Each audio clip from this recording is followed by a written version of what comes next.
Hey, welcome back to the show. I'm really happy you're here today. Me too. I was actually looking forward to this episode all week. Yeah, today's topic is something I think a lot of people really need. We're going to talk about staying motivated when you're learning English. Oh, this is such a good one because honestly, I think motivation is the number one problem for most learners.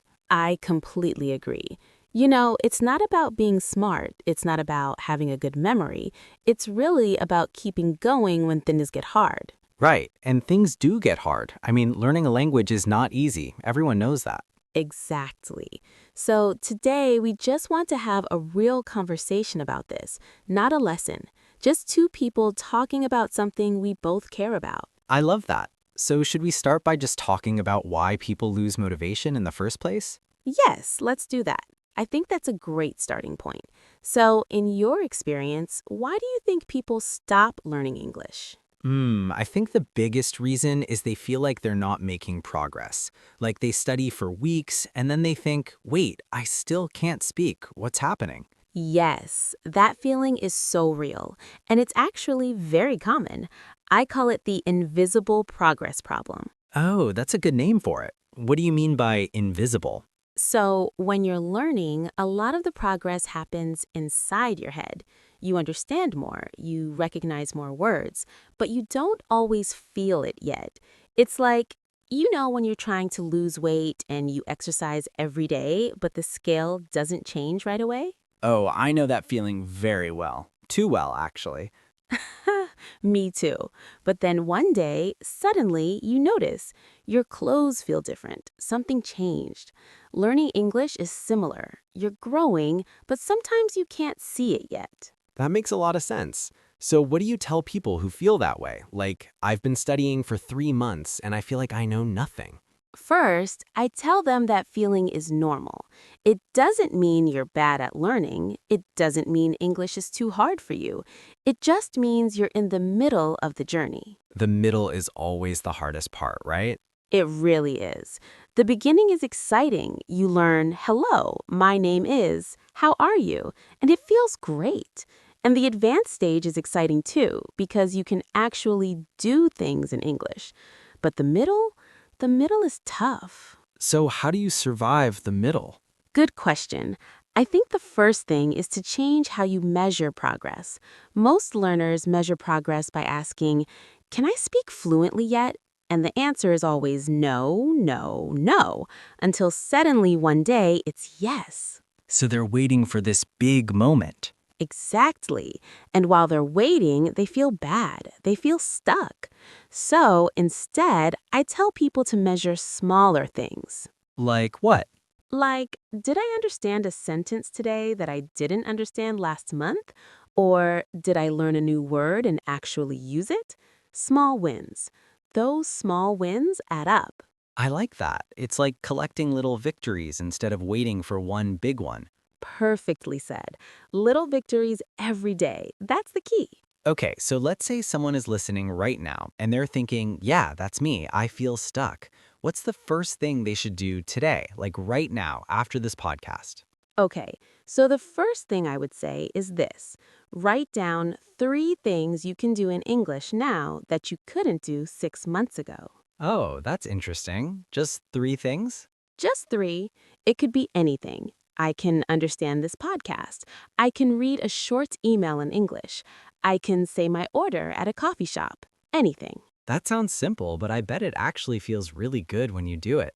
It does, because we forget. We forget how far we've come. We only see how far we have to go. That's so true. I think that's a human thing, not just an English learning thing. Totally. We're always looking at the mountaintop and forgetting that we climbed halfway already. Okay, so that's one strategy. Look back and see your progress. What else? Another big one is about finding your reason, your personal reason. Why are you learning English? And you mean a deep reason, not just because it's useful. Exactly. Because it's useful is not a strong enough reason.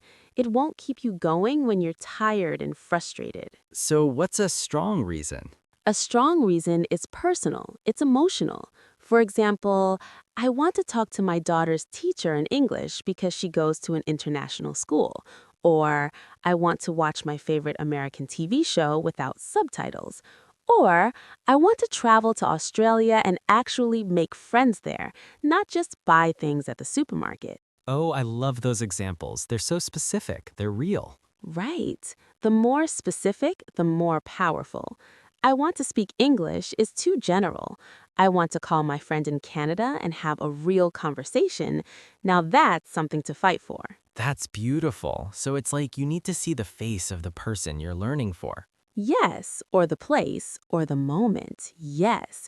Keep that picture in your mind. Okay, can I share something personal here? Please, yes. Okay, when I was learning, I had a moment where I really wanted to quit. I just felt so tired of it. And then I remembered this one specific thing. I wanted to understand a song, like really understand it, not just the words, but the feeling. That's wonderful. Which song? It doesn't matter which song, but the point is that small dream kept me going. I thought, okay, one day I will understand every word of this song and I will feel it. And that was enough. And did it happen? It did, and honestly, when it happened, I cried a little because it meant something. See, that's exactly what I mean. Your reason was emotional. It was yours. Nobody else had that same reason, and it worked. It really did. Okay, so we have looking back at your progress and finding your personal reason. What's another big strategy? I think the next one is about making English part of your daily life, not just your study time. Okay, explain that more. So, a lot of learners think of English as something they do at a specific time, like I study English from 7 to 8 every evening. And that's good, it's better than nothing, but it keeps English separate from your real life. Like English is in a box. Yes, English is in a box, and you only open the box at 7 o'clock, and then you close it and go back to your normal life. So how do you get it out of the box? You let English touch your everyday habits, things you already do every day. For example, do you drink coffee in the morning? Every single day. I cannot function without it. Okay, so while you're drinking your coffee, instead of scrolling through social media in your language, you listen to a short English podcast. Just 10 minutes. You're not studying, you're just listening while you drink your coffee. Oh, that's easy. That doesn't even feel like studying. That's the point. It shouldn't feel like studying. It should just feel like your morning routine. Okay, I love that. What are some other examples? Do you exercise? Walk, run, go to the gym? I try to walk every day. Sometimes I succeed. Huh. When you walk, listen to English. An English podcast, an English audiobook, English music. Just let it be in your ears. And you don't have to understand everything, right? Just listening is enough? Exactly, especially in the beginning. Just getting comfortable with the sounds, the rhythm of English. Your brain is absorbing more than you think. That's reassuring. Because sometimes I listen and I think, I have no idea what they're saying, and I feel bad. Don't feel bad. That's normal. Even if you understand 10%, that's 10% more than zero. And over time, that 10 becomes 20, then 30. Slow and steady. Slow and steady, always. What about watching things? Do you watch TV or movies? Yes, but usually in my language. Okay, so here's a simple challenge. Once a week, watch one short video in English. YouTube is perfect for this. Find something you actually enjoy, not English lessons, just something interesting to you. Like cooking videos or travel vlogs. Exactly. If you love cooking, find a cooking channel in English. If you love travel, find a travel vlogger who speaks English. You're watching because you love the topic. The English just comes along for the ride. That's so smart, because you're not forcing yourself to learn. You're doing something you enjoy, and English is just there. Yes, and after a while, you start to pick up words and phrases without even trying. It's almost like magic. Almost like magic. I like that. Okay, so we've talked about looking at your progress, finding your reason, and making English part of your daily life. Can we talk about something a little different now? Can we talk about the emotional side of learning? Oh, absolutely. This is actually one of my favorite parts to talk about. Because I think a lot of people feel embarrassed or scared, especially when they have to speak. Yes, the fear of speaking is huge. It might be the biggest barrier for most learners. Why do you think people are so scared to speak English? I think there are a few reasons. One is fear of making mistakes. People think if I say something wrong, people will laugh at me, or they will think I'm stupid. And is that true? Do people actually judge you that harshly? Almost never. In my experience, native English speakers and even other non-native English speakers are usually very patient with learners.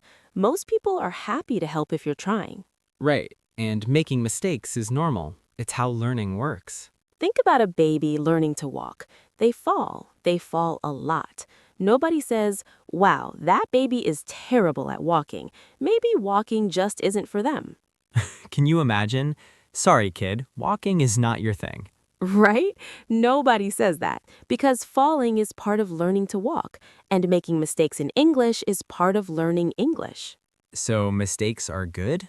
Mistakes are information. When you make a mistake and someone corrects you, that's a free lesson. That's your brain getting new information. Oh, I said it this way, but the correct way is this. Now you know. I never thought of it that way. A mistake is a free lesson. A free lesson, exactly. So the next time you feel embarrassed about a mistake, try to think, okay, I just got a free lesson. Thank you. I love that mindset. Okay, what about people who are just really shy? Like the mistake thing aside, some people are just nervous to speak in a foreign language in front of others. That's very real, and I think it helps to start small. You don't have to go to a party and talk to 10 strangers in English on day one. That sounds terrifying. Very terrifying. So start with one person, maybe a language exchange partner, one person online who also wants to practice. You talk for 15 minutes. That's it. And language exchange means you help them with your language and they help you with English? Exactly. It's a trade. You teach them something, they teach you something, and it feels much less scary because you're equals. You're both learning. That's a really nice idea. Where can people find language exchange partners? There are apps and websites. Tandem is one, Hello Talk is another, even some Facebook groups and Reddit communities. It's easier than ever to find someone who wants to practice. And it doesn't cost money? Usually free, yes, just your time and willingness to show up. That's wonderful. Okay, I want to ask you about something that I think a lot of people deal with. What about days when you just really don't want to study? Like you're tired, life is busy, and English is the last thing you feel like doing. Oh, those days are real. They happen to everyone. Even very motivated learners have those days. So what do you do? First, I think it's important to give yourself permission to have a bad day. You don't have to be motivated every single day. That's not realistic. Really? You're allowed to have a day off? Of course, if you force yourself every single day, especially when you're exhausted, you start to hate it. And that's worse. That's when people quit. That makes sense. If learning feels like punishment, you won't want to do it. Exactly. So on a really hard day, you can do the minimum. The minimum might be just 5 minutes. Listen to one song in English. Read 3 sentences. Watch a 2-minute video. Something tiny. Just to keep the habit alive. Just to keep the door open. You're not quitting. You're just going slowly. And tomorrow, you'll probably feel better. I like that image, keeping the door open. And honestly, sometimes on those slow days, something small surprises you. You hear a word and suddenly you understand it perfectly. And you think, oh, I know that word now. Those little surprise moments are the best. The best. They remind you why you started. Okay, can we talk about comparison? Because I think a lot of learners compare themselves to others and that really hurts their motivation. Yes, comparison is a big one, and social media makes it worse. How so? Because on social media, you see someone posting a video in perfect English, and you think, wow, they're so good, I could never do that. But you don't see the years of practice behind that video. You don't see the mistakes they made. You only see the final result. Right, you see the highlight reel, not the whole movie. Exactly. Everyone's journey is different. Someone who learned English in school, who lived in an English-speaking country, who had an English-speaking parent, they had a very different start than you. So comparing doesn't make sense because the starting points are different. Completely different. The only useful comparison is you versus you. Are you better than you were last month? That's the only question that matters. You versus you. I really like that. That's a mindset shift. It is. And once you make that shift, you stop feeling bad about what others can do. You start feeling good about what you can do. Okay, let's talk about something practical now. What are some simple daily habits that really help? Like if someone wanted to build a good routine starting tomorrow, what would you suggest? Okay, so I usually suggest starting with just two things, just two. Don't try to change everything at once. Right, keep it simple. So, thing one is listening. Every day, 10 to 20 minutes of listening to English. Morning coffee, walk, commute, whatever works. And not stressing about understanding everything. Not stressing, just listening. Getting comfortable with the sounds and rhythm. Good. And thing two? Thing two is something a little more active, reading or speaking or writing, but something where you actually use English, not just receive it. Okay, what's the easiest active thing someone can start with? I think writing is actually the most underrated one. A lot of people skip writing because they don't think it helps speaking, but it does. How? Because when you write, you have time to think. You're not under pressure, you can choose your words carefully, and it builds your confidence. You think, oh, I can actually say this in English. And what should you write about? Anything. Your day, what you ate, how you felt. A simple description of something you saw. Even 3 sentences is enough. Today I walked in the park, it was sunny, I saw 2 dogs playing. That's enough. That's so simple. Anyone can do that. Anyone can do that. And over time, those 3 sentences become 5, then 10. You get faster and more comfortable. And where do you write? In a notebook, on your phone? Wherever is easiest for you. Some people like a physical notebook because it feels special. Other people prefer their phone because it's always with them. I sometimes write notes to myself on my phone in English. Just thoughts, whatever comes to mind. I actually tried that once, and I liked it. It's a good habit. Low pressure, personal, and you can look back later and see your progress. Oh, that's a really good point. If you keep a journal in English, even a simple one, after 6 months, you could read old entries and see how much you've improved. That's one of the most powerful things you can do for motivation. Reading your own old writing and thinking, wow, I write much better now. Okay, let's talk about something I'm curious about. Is there a right age to learn English? Like, do you think it gets harder as you get older? Ooh, that's a question I get a lot. And my honest answer is yes and no. Classic, huh? I know. Okay, let me explain. Children do learn languages very naturally. Their brains are incredibly flexible. They absorb sounds and grammar without even trying. They don't overthink it. And adults overthink everything. Adults overthink everything. We want to understand the rules. We want to know why. We get embarrassed when we make mistakes. Children don't care. They just say the wrong word and laugh about it and move on. So in that way, it's harder for adults. In that specific way, yes. But adults have real advantages too. Adults have bigger vocabularies in their first language. They understand concepts. They can use strategies. They can set goals and follow them. A 5-year-old can't decide, I'm going to study English for 30 minutes every day. No. A 5-year-old just wants to play. And actually, playing is how they learn.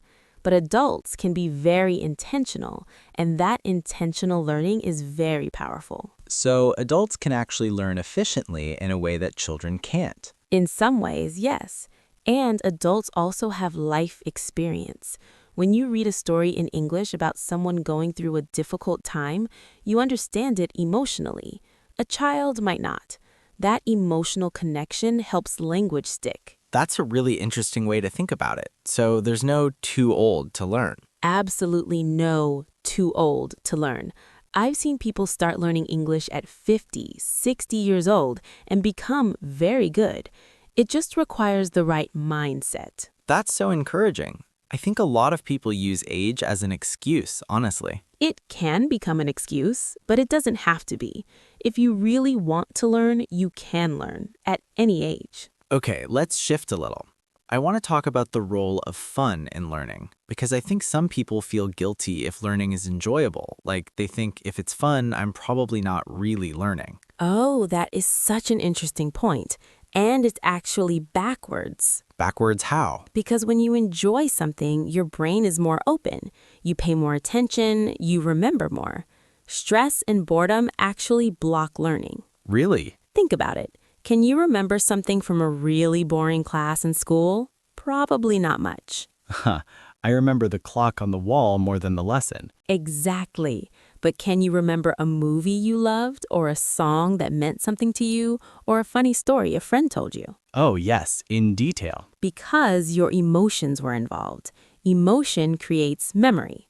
So if English learning is fun, emotional, interesting, you will remember it much, much better. So fun is not cheating. Fun is actually better. Fun is actually more effective. This is what research shows. This is what language teachers who study this stuff have found. Enjoyment helps learning. So if you love K-dramas, watch K-dramas with English subtitles. Yes. Or if you love sports, watch sports in English. If you love fashion, follow fashion content in English. Whatever you love, find an English version of it. Your interests are your tools. Beautifully said. Your interests are your tools. Okay, I want to ask you about something a bit sensitive. What about people who feel like English is just not for them? Like they've tried and they feel like their brain doesn't work that way. Yeah, that breaks my heart a little when I hear that, because I really don't believe that some people are just not language people. You don't. No, unless there's a specific learning difficulty involved, everyone is capable of learning a language. We all did it once. We all learned our first language. As babies, we figured out something incredibly complex. Sounds, words, grammar. We did all of that. Without any classes. Without any classes. Babies don't take grammar lessons. They just hear language, try it, adjust, try again. So why do some people feel like they can't learn a second language? I think it often comes back to bad experiences. A teacher who made them feel stupid, being laughed at for making mistakes, a classroom that moved too fast, or just the wrong method for how their brain works. So it's not them, it's the experience they had. Often, yes. And finding a new approach, one that actually works for them, can completely change things. That's really hopeful. I like that. Okay, let's talk about community. Does having people around you who are also learning English help? Enormously. Humans are social creatures. We do better when we're not alone. So learning alone is harder. It can be, not impossible, but harder. When you have other people who are on the same journey, you feel less alone. You can share struggles, you can celebrate progress together, you can practice together. Even online communities work? Absolutely. There are so many wonderful communities online.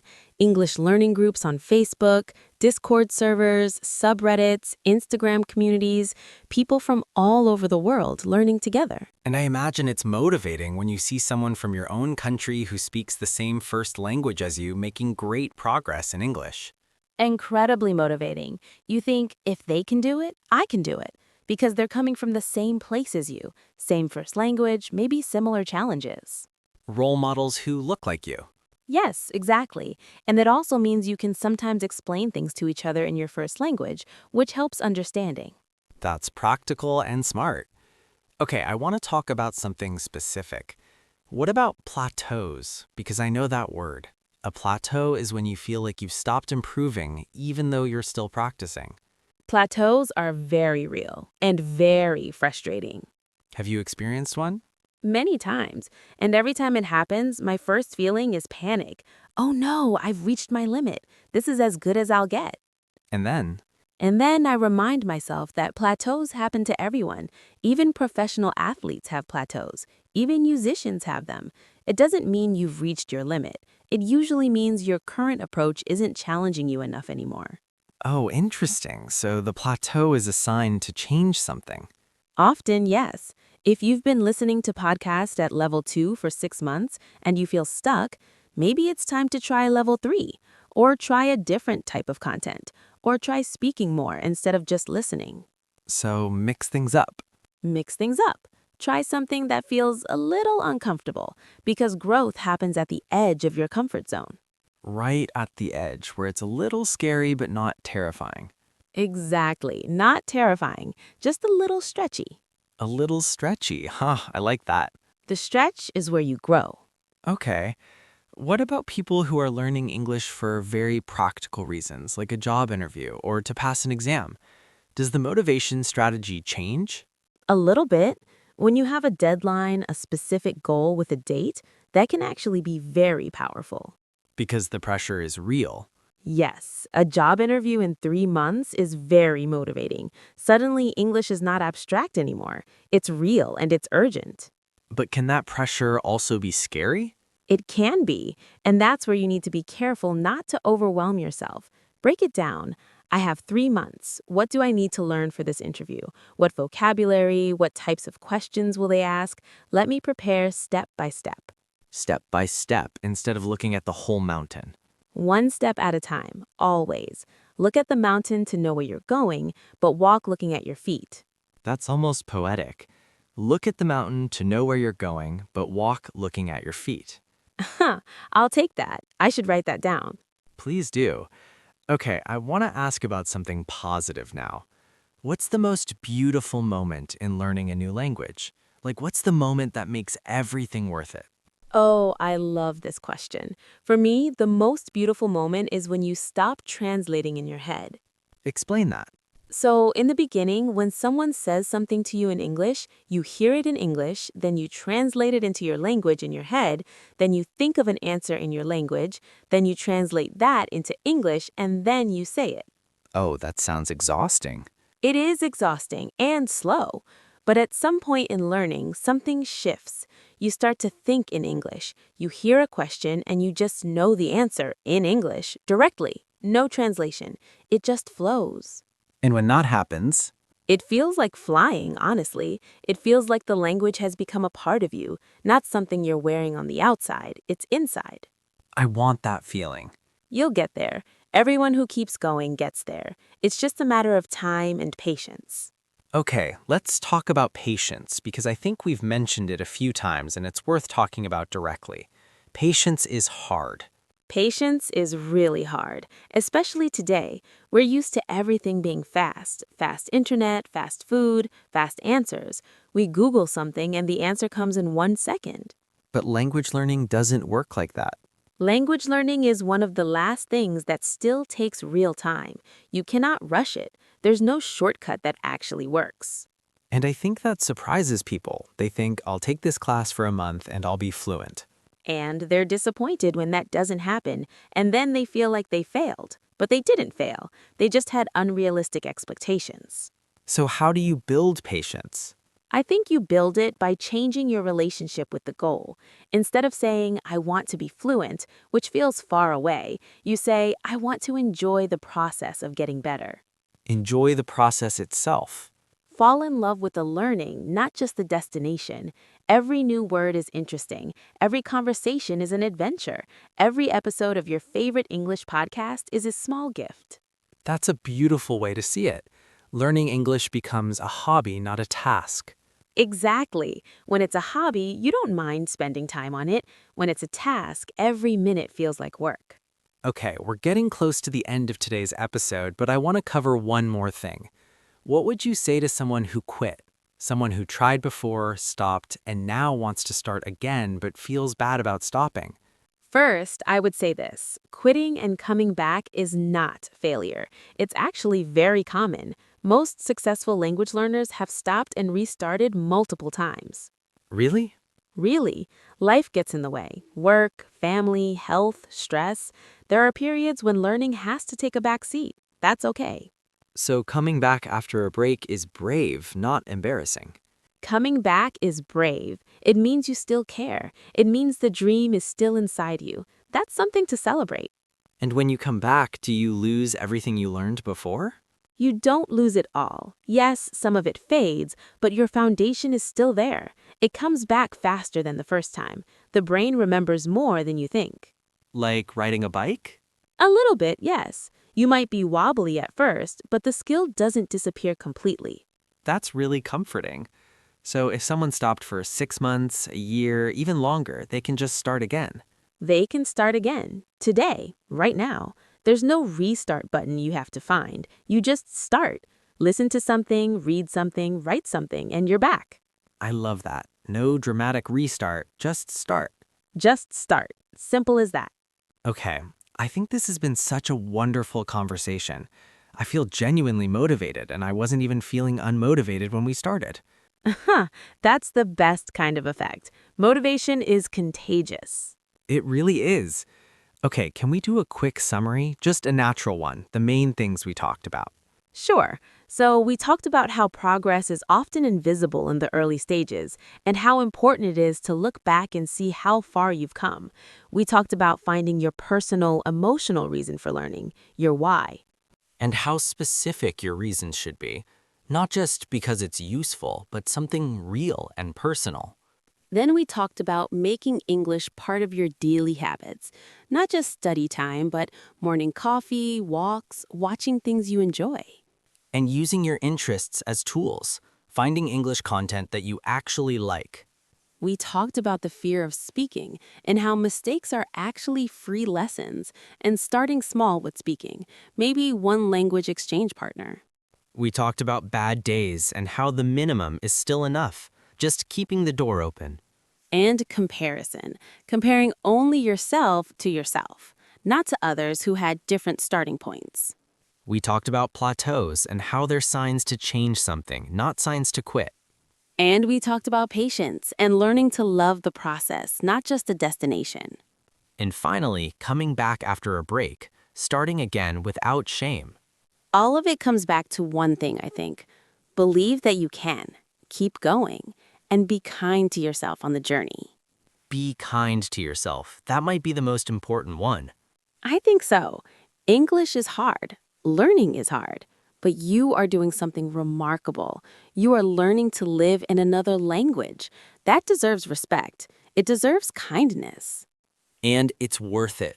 When it happens, when English becomes natural and you can use it in real life, it really is worth it. It really is. And every person listening to this right now, you are already on your way. The fact that you've listened to this whole episode in English, that's not nothing. That's something real. That's huge, actually. Think about that. You just listened to 30 minutes of natural English conversation. That's real practice. Real practice, right here, just by listening. See? English learning doesn't have to feel hard. Sometimes it just feels like a nice conversation. I hope that's what today felt like. Thank you so much for listening. We really appreciate you spending this time with us. Keep going. You're doing better than you think. Always remember, you versus you, and you are already winning. Until next time, take care of yourself. And take care of your English. We'll see you soon.